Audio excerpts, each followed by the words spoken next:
Welcome to Sheffield Parent Carer Forum UK's 2025 Autism and ADHD training. This is video 2 out of 4 looking at parent carers' lived experiences. This training includes 4 videos. Introduction, where you will be introduced to who and what Sheffield Parent Carer Forum is and how and why this Autism and ADHD training came to be.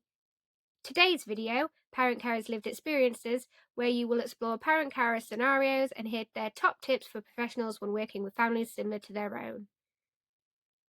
Video 3, Health Factors and Support, where you will learn the different signs of autism and ADHD, explore daily challenges, child mental health, and the current 2025 Sheffield UK NHS referral pathways. Finishing with Local Authority Support, where you will learn to navigate the different support services available through Sheffield City Council's local offer. Like mentioned previously, you are currently watching video 2. If you haven't seen video 1, you can find it by going back to our channel, finding the Autism and ADHD professional playlist, and selecting Play All to see all videos, or select individual ones. For example, you can also find this just by Googling Sheffield Parent Carer Forum YouTube and then accessing our playlists.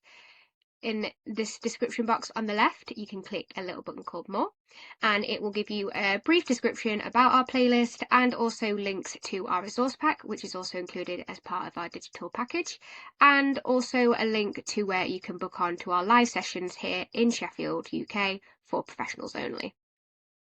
You will find all of our videos here, and you can play all, which will run through them automatically, or you can click on them individually. So when we click on them individually, you will find it here. This little button here with the CC is subtitles, so you can turn them on or off, and they should appear in whatever language you have your computer set to. If we scroll down, you can then see our description box, which again, if you click on the More button, you'll get a quick description of each video, and you will also find a link to our website page. On our website page, you can find more information about the training itself. You will also find the individual links for booking online and in-person real life sessions for professionals only here in Sheffield UK. And then following this, as part of the digital package, you will find the link back to our playlist, which if you ever do need to know where it is, you can find it here. And you will also find the link to our resource pack. Our resource pack will open up as a Canva public view link, just like this, and you can go through it like a presentation on the right by clicking. But also during the contents, everything underlined is a jump link, so you can click on any jump link and it will take you exactly to the page of which you would like to read. Now there are quite a few pages in this resource pack, so if you ever want to find a particular topic, you can click these 3 dots in the right lower hand corner, then click on Open in Grid View, to which you will then find all the subjects that you may be looking for. So if, for example, you were looking for some support around stimming, you'd be able to read a little bit of information here. And then if you wanted to access more support or pass it on to a family, all our QR codes can either be scanned by the family themselves off your computer or a printed copy, or when online, you can click directly on it as all our QR codes are links, and it will take you directly to that support for that family. Welcome to video 2, Parent Carers Lived Experiences modules. Here are the modules we'll look at in this video. Parent lived experience through first contact scenarios, parent carer peer support, parent carer mental health and awareness and support, and parent carer advice for professionals. Parent lived experience scenarios activity. A child's parents have come to you because they are concerned about their child. They have approached you for advice and support. Reflect on your current role, experience, and what good practice looks like. How would you help? Pause now to grab a notebook and pen for this activity. Listen to each scenario family and then pause to answer the following questions. What pressures are on the family? What barriers in your role would impact the support you could offer? What advice or help could you offer immediately in the short term? What longer-term support or plan could be put in place? What additional information would you, as a professional, need to support the child and family? What other services would you engage or consider talking to? Meet Ava. Her mum has come to you seeking support. Ava is an 11-year-old and in Y6 at primary school. She has a diagnosis of autism and struggles with anxiety and sensory processing. Recently, she is finding the school environment overwhelming and her attendance is suffering. Mum says it's a daily battle getting Ava to attend school, and she reports lots of tummy aches, headaches, and feeling poorly before school. When asked about school, Ava becomes agitated and finds it hard to articulate her feelings. She says it's just too much, too noisy, too busy, too hard.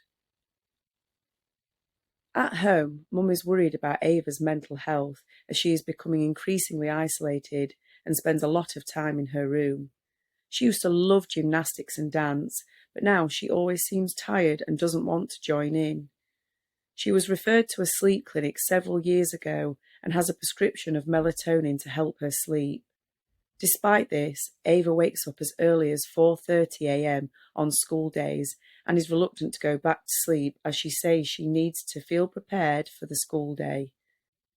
This also affects Mum's sleep, and the constant worrying impacts her mental health. She's concerned too about family finances as she's had to cut back her hours at work due to Ava being off school so often. In September, Ava will transition to secondary school, and this is a big worry for Ava and her mum, as there will be more demands and pressure on Ava, as well as having to cope with changing environments. Ava has visited the new school twice and found it really scary. It was busy and crowded with lots of different noises. She's worried she'll lose her way and not be able to find her lessons. Ava lives at home with her mum and her younger brother George, aged 8. The children spend every other weekend with their dad. Dad says he doesn't really see any of the struggles Mum describes when Ava is with him and reports that she seems fine, a bit moody, but he puts that down to her age. Mum feels Ava is probably masking at Dad's, as she is often more dysregulated when she returns home from the weekends at his house. Ava and George generally get on well, though George sometimes struggles to understand his older sister. He's becoming resentful that Ava gets to take time off school so often and feels it's unfair that Ava gets all of the attention from Mum. What pressures are on Ava's family? What barriers in your role would impact the support you could offer? What advice or help could you offer immediately in the short term? What longer-term support or plan could be put into place? What additional information would you, as a professional, need to support Ava and her family? What other services would you engage or consider talking to? Meet Max. His mum has come to you reluctantly seeking support. Max is a 7-year-old non-verbal boy with autism and undiagnosed ADHD. He lives with his mum Rosie and younger brother Ollie. Rosie, a former care leaver, is a full-time student and relies on a small family car for transportation.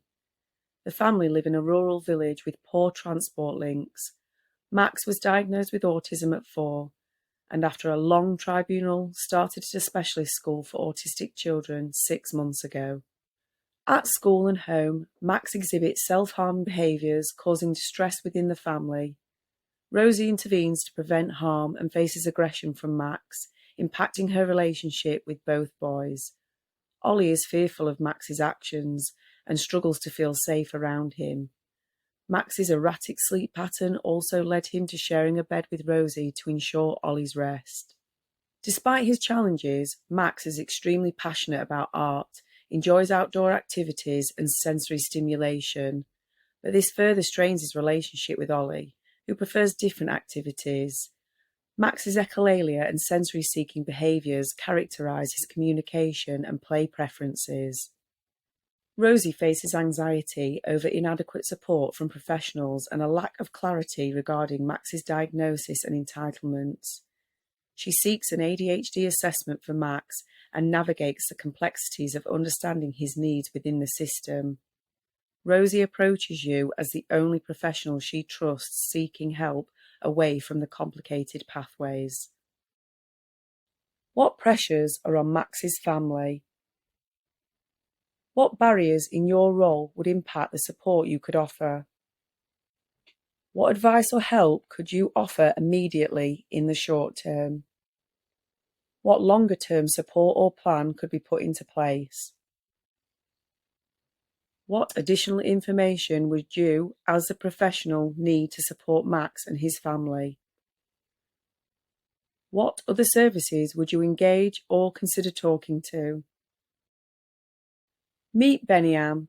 His dad has come to you seeking support as the only English-speaking parent. Beniam is a pre-verbal 4-year-old, and his family prefer this term over non-verbal, believing his potential to speak in the future. Due to his speech delay, Beniam has been under speech and language therapy support since he was about 20 months old.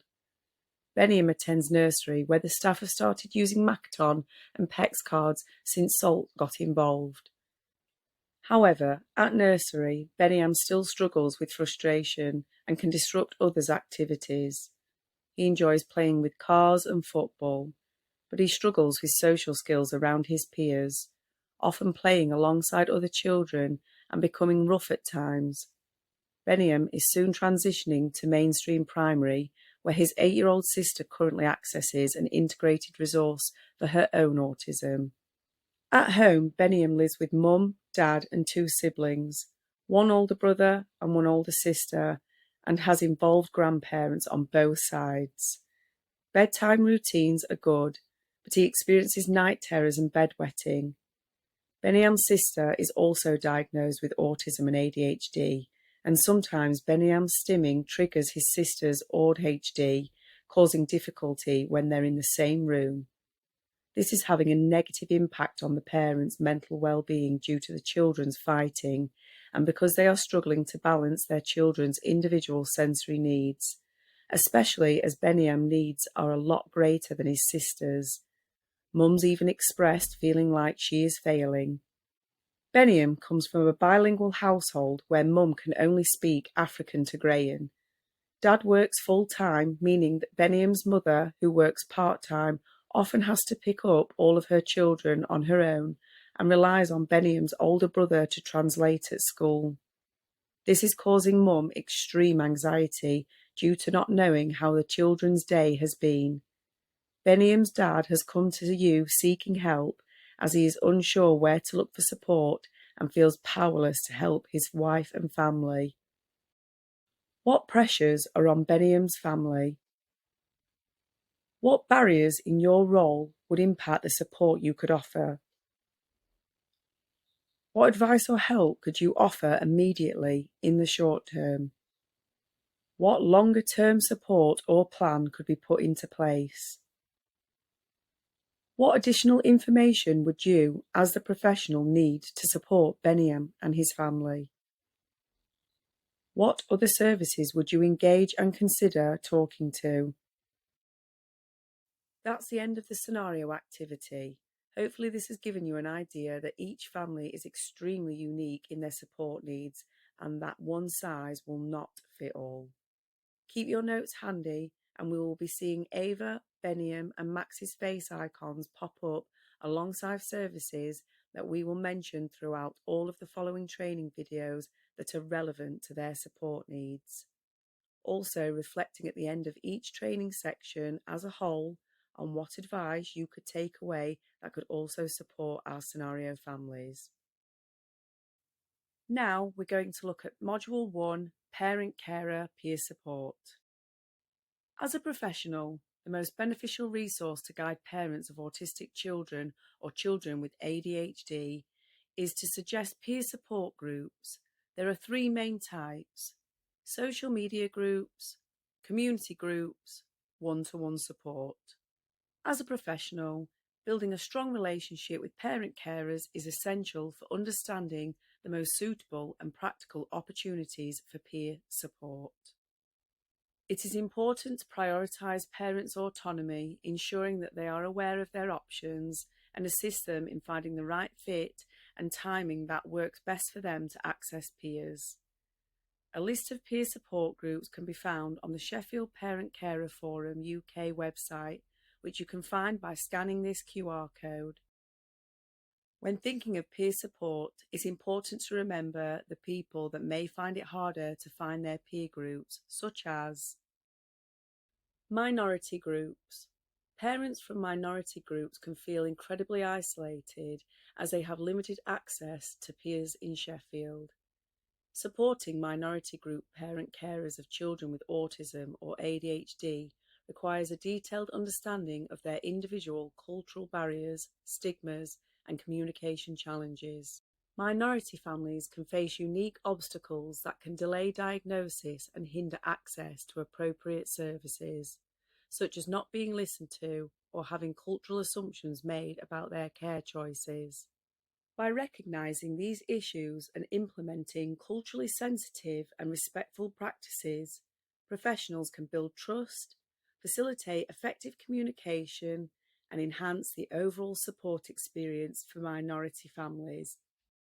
Parents who also have autism and ADHD themselves can also find it incredibly challenging to connect to peers as they navigate not only their child's communication differences, but also their own. Supporting parent carers with autism and ADHD requires an empathetic approach. Here are some professional approaches to support parent carers with autism and ADHD. Understand that both the parent and child may have autism and ADHD, which means the challenges faced by the parents in managing their own condition can be compounded by the responsibility of caring for a child with a similar diagnosis. Parents with autism and ADHD may struggle with feelings of isolation or judgment. Professionals should create an environment that feels safe and welcoming for parents to express their concerns, frustrations, and needs. And most importantly, when communicating with parents with autism and/or ADHD themselves, be mindful of the challenges associated with processing information and understanding social cues. It's helpful to break down complex information into smaller, manageable chunks and be patient with the parent's response time, allowing them to process and engage at their own pace where possible.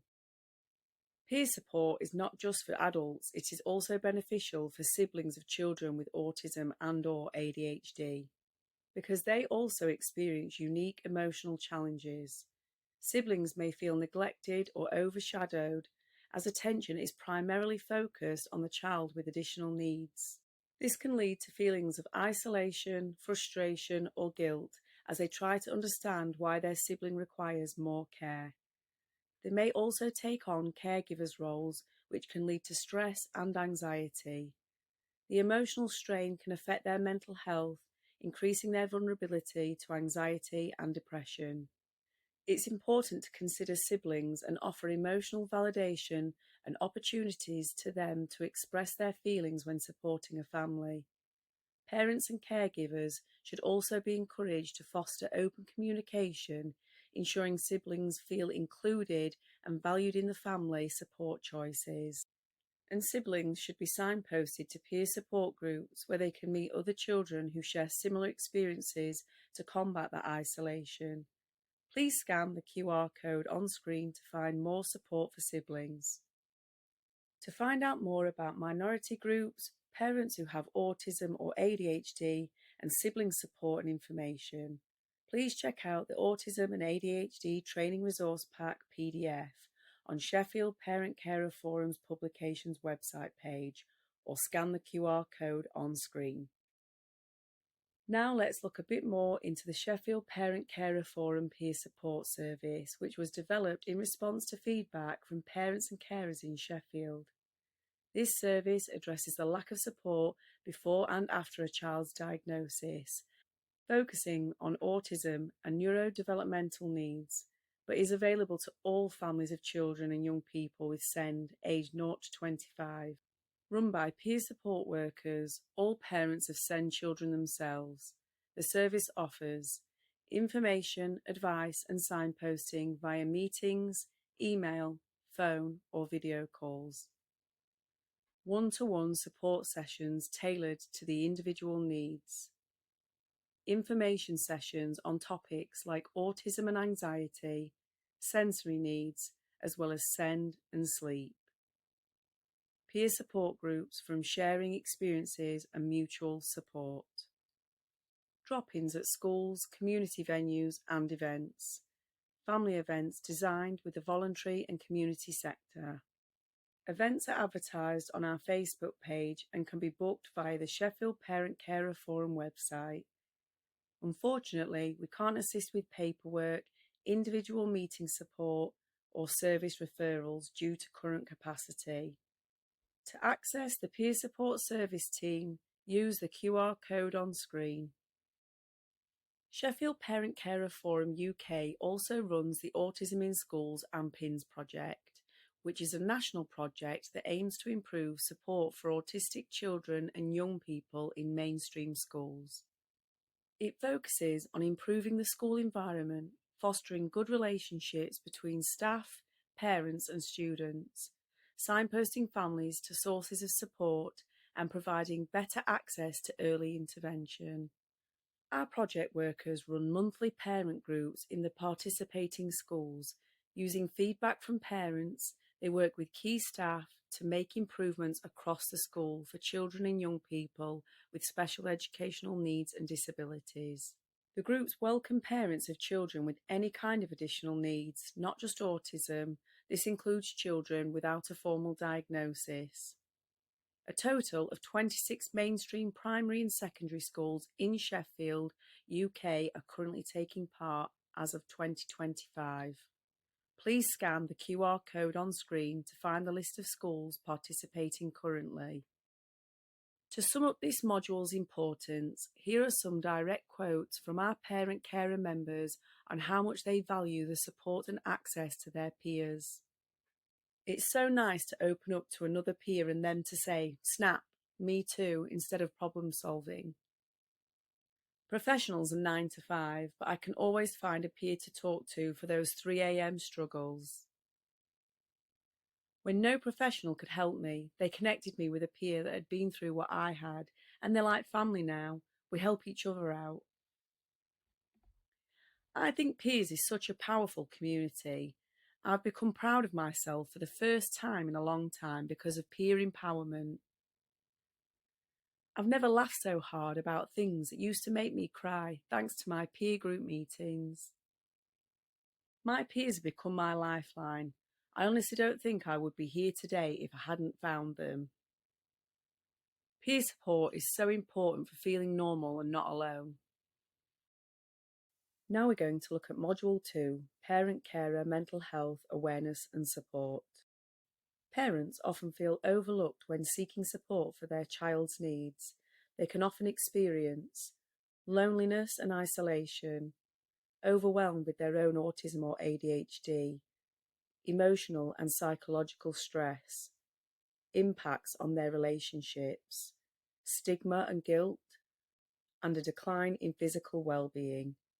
Caring for a child with special needs is demanding and affects the whole family, so it's crucial for professionals to prioritise parents' mental health. Additionally, professionals need to consider the increased pressures on parent carers' mental health during the school holidays.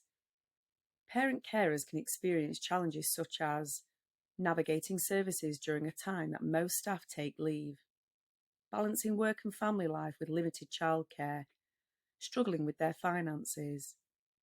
Parents can also experience sleep loss from routine changes and struggle to find any form of respite due to the many holiday clubs not being inclusive or able to accommodate their child's support needs. At the end of most holidays, parent carers are often burnt out and may struggle to then change routine again for going back to school. Patience and understanding are really important for professionals to remember when supporting families during holiday periods. During the focus groups that this training was developed from, our parent carer members shared the challenges and impacts on their mental health, as seen in quotes like, "Is it just me when schools dismiss parent concerns? I feel shame in admitting that I'm struggling. I'm starting to only trust professionals who also have children with additional needs. My child is violent towards me and their siblings, and support just isn't there. School just want to label him a naughty boy and question my discipline. Our children are not priority because they are not seen as high need. Feels like a constant fight for support and diagnosis. These quotes are only a glimpse into the challenges of parent carers and the effects they can have on their mental well-being.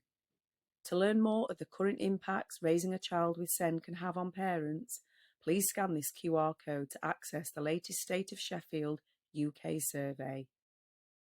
Professionals can provide support through promoting self-care. Self-care strategies for parents of children with autism or ADHD are crucial, but can be challenging to implement due to time, energy, or financial constraints. It's important to be aware that some parents struggle to have a free moment for themselves with the high needs of their family. Getting to know a family as a whole, then suggesting support or breaks is the key to securing longer, positive outcomes. Here are some practical strategies that acknowledge these limitations that you could suggest if it fits the needs of the family you work with. Establishing routines. Help create a manageable daily routine to increase structure and predictability to the parent's life, which can reduce stress and make self-care feel more achievable. These can include visual timetables. Practice mindfulness. Engaging in simple mindfulness exercises like deep breathing or meditation, which can be done in just a few minutes and help reduce stress. Apps are available to help parents with breathing exercises. Create a support network. Encourage the parents to seek support from friends, family, or local peer support groups. Sharing responsibilities or having someone to talk to can alleviate some of the emotional and practical challenges. Set realistic goals. Prioritise small, achievable self-care goals that fit into the parent's schedule. Even brief moments of self-care, like a short walk or a few minutes of deep breathing, can be beneficial. Connect with others. Encourage joining online forums or local groups for parents of children with additional needs to share experiences and strategies. Knowing they are not alone can provide emotional relief and practical tips. Financial assistance. Investigate if there are any financial resources, grants, or other forms of support that can ease the parent's financial challenges. You may find an appropriate finance assistant from watching our local authority video. And most importantly, find moments for parents. Help identify small pockets of time throughout the parent's day where they can engage in activities they enjoy, even if brief. Sometimes parents may need additional mental health support beyond what you can offer in your role. If you feel this is the case, please scan the QR code to find our resource pack, which includes 2025 Mental Health Signposting Guide that you can go through with them. Now we're going to look at Module 3, Parent Carer Advice for Professionals. During the focus groups for this training, we also asked our parent carer members what top tips they would like professionals to know. Here's what they said. Respect and listen to parents. We are our child's greatest advocate. We know them better than anyone else. When we ask for help, please be mindful that it is not easy. Celebrate children's successes. Celebrate their successes with us, even if it seems small. To us, even our children's smallest achievements are amazing. Try not to just focus on negatives. Avoid assumptions and parent blame. We blame ourselves as it is, and just because we have a child with SEND, it doesn't mean we are bad parents. There may be other children in the family with or without SEND needs who are thriving. Signpost to local support groups and services, including peer support groups. Follow up where possible, as parents are each other's greatest support network. We know how services are struggling with capacity, and these are a great tool for families to receive free support. Support should be based on the child's needs and not just the diagnosis. There are currently lengthy waiting times, and this means that there could be a lot of years lost in a child's life if support is only offered after a diagnosis is received. Consider the needs of the whole family. There is a lot of sacrifices and compromises. This can take its toll on the entire family. Please try to take into consideration everybody in the household's mental health. If you don't know the answer, offer to find out. We do not expect you to know everything. Just be honest with us so we know your limitations. And please make sure all the information you provide is up to date. Things are forever changing in the SEND world, including names of services. There is nothing worse than clicking on a link, for example, and it not working. What works well? We also asked our parent carer members what approaches they felt worked well. Their response fell into 3 categories: early years, schools, and general practice. Here's what we gathered from their responses. Early years support worked well when professionals' approaches promoted inclusion in early years settings and created supportive, safe environments for children with autism and ADHD, as well as settings that have a single point of contact for family support, as parents feel it improves efficiency and streamlines access to vital resources and guidance while navigating the complexities of autism. Schools. Parents told us that schools who have flexible policies for children who struggle to attend and apply reasonable adjustments that significantly alleviate their children's distress in school are what has worked well for their child. Parents also shared that school staff who focused on children's strengths and interests rather than solely on their challenges, whilst maintaining strong communication and transparency with parents about provisions and limitations. This held a lot of trust, comfort and relief for the parents sending their children with autism to school. General practice.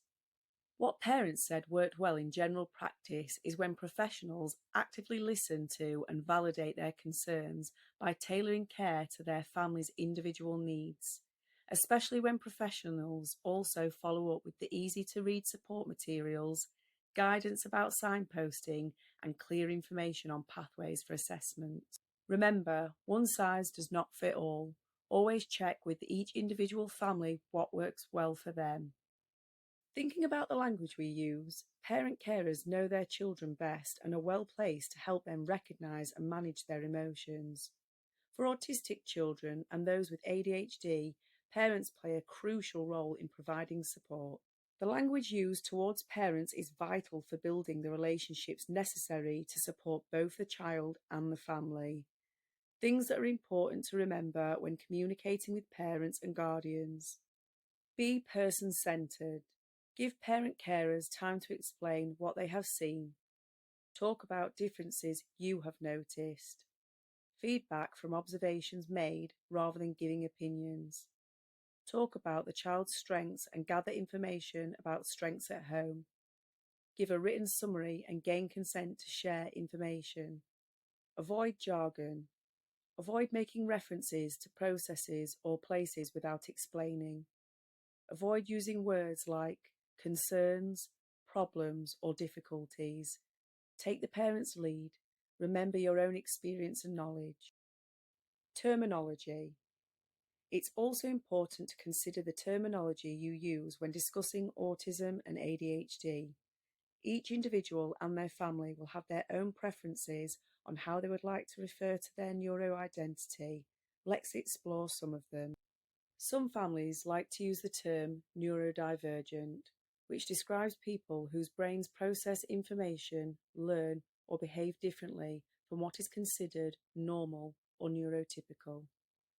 The term is intended to include people with a wide range of conditions, including neurodevelopmental conditions like autism and ADHD, as well as other conditions like anxiety, mood, and eating disorders.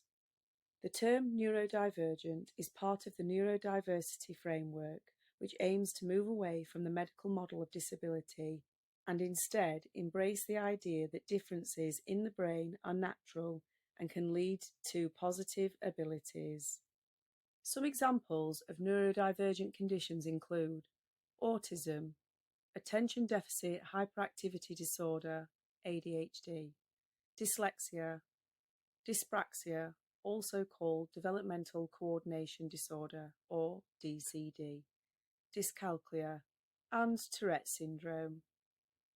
Other terms that families use: neurodiversity.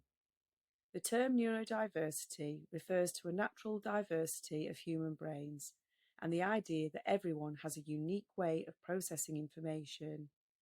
Neurodiverse is not a synonym for neurodivergent, but refers to a group that includes both neurodivergent and neurotypical individuals. Neurospicy. Neurospicy is another way of referring to a neurodivergent individual or group of individuals. Some people prefer the term neurospicy because it can make it easier to disclose differences without feeling awkward or weighty. While some neurodivergent people identify as disabled, others do not. They point out that the challenges they experience stem from the expectations of a neurotypical society rather than their condition itself. Neurodisability. Neurodisability is an umbrella term for conditions that affect the brain and nervous system, causing impairments in functioning. Physical difficulties, such as cerebral palsy, which can cause physical, medical, and developmental differences. Learning and communication difficulties, such as autism, which can cause learning and communication impairments. Other medical conditions, such as epilepsy. Dementia, a complex and progressive neurological condition that can cause memory loss, difficulties with thinking, problem solving, language, and physical function. Additionally, terminology preferences may also apply to other areas of need. For example, families may prefer the terms such as pre-verbal to non-verbal when describing their child's speech and language development. Families may also have preferences for referring to autism or ADHD. Currently, as of 2025, terminology considered appropriate is autism and ADHD. For example, you have autism and ADHD. Some families still use the term ASD, autism spectrum disorder. Many individuals with autism object to the term disorder. However, a lot of research and literature still uses this term.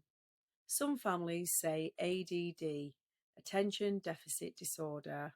However, this is an outdated term for ADHD and can misidentify needs. You may also come across families who use the term Asperger's syndrome. Asperger's syndrome was previously considered a mild form of autism, but is no longer given as a diagnosis and can be considered offensive. The terms high-functioning and low-functioning autism are considered outdated. They can be harmful because they oversimplify the needs and challenges of autistic people. They can also create a divide in the autistic community, with some feeling like they are more broken or defected than others. Other inappropriate and outdated terms for autism include autists. This term is considered outdated and offensive. It is similar to referring to people by race or sexuality as the blacks or the gays. Special interests and special needs. These terms can be found patronising. Instead, you could use focused interests and descriptions of autistic people's specific needs. At risk for autism. This medicalised term should be replaced with a more neutral term like increased likelihood of autism. Economic burden of autism. This term marginalises autistic people. Instead, you can focus on how social arrangements impact autistic people. The National Centre on Disability and Journalism recommends avoiding functioning labels altogether. Instead, you can describe a person's abilities and challenges in specific terms.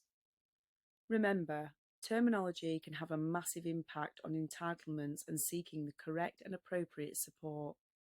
It also has great value towards the child and their family themselves in terms of advocacy and autonomy. As a professional, it is important to identify what terminology each individual family is comfortable with. We're almost at the end of video 2. Let's reflect back on our scenario families. Peer support would be beneficial for Ava's mum, as it would help grow her support network and give her a chance to gather information from her peers on tips and tricks for managing the school holidays that she has coming up. It's also a really important aspect to support the whole family's mental health and well-being, as it can not only provide mum with community, self-care and new opportunities for respite, but also Ava's brother George and possibly even Ava's dad if appropriate. Peer support could be incredibly beneficial for Rosie, as it could help her build her own support network and grow her confidence in knowing services that are available, as well as learning from peers who've walked the same pathways. However, Rosie being a former care leaver could make her a vulnerable adult. Her limited access to support networks and services mean that when exploring peer support options, you need to be mindful of which peer support groups are appropriate. In addition, be considerate of the language and terminology you use when supporting Rosie, as she may have previous negative experiences with professionals as a former care leaver. This is also important to remember when suggesting mental health, self-care and respite, as she may have a different perspective on service involvement in family care. Help Rosie to feel more confident in herself as the expert of her children's lives. Peer support for Benniam's family can help both parents. For example, introducing mum to SEND parenting programs where she can connect with peers from similar speaking communities.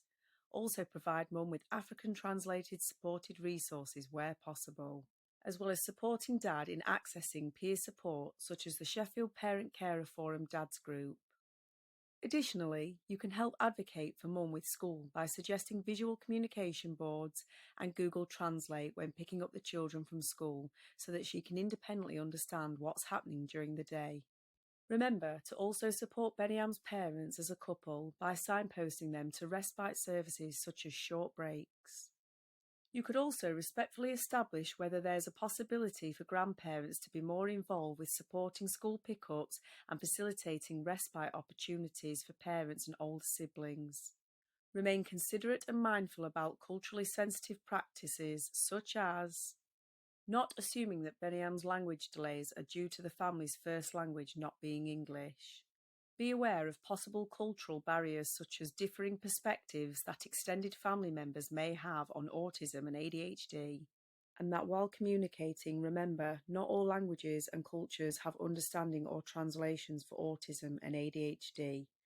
Additionally, make sure to offer peer support to Benniam's siblings.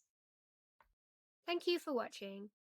This Sheffield UK 2025 training was informed by Sheffield Parent Carer Forum, Sheffield Children's Foundation Trust and Sheffield City Council.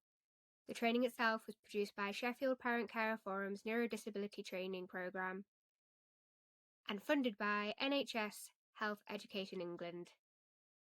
Narrated by Natalie Fellows and Robin Webster. Connect, inform, empower.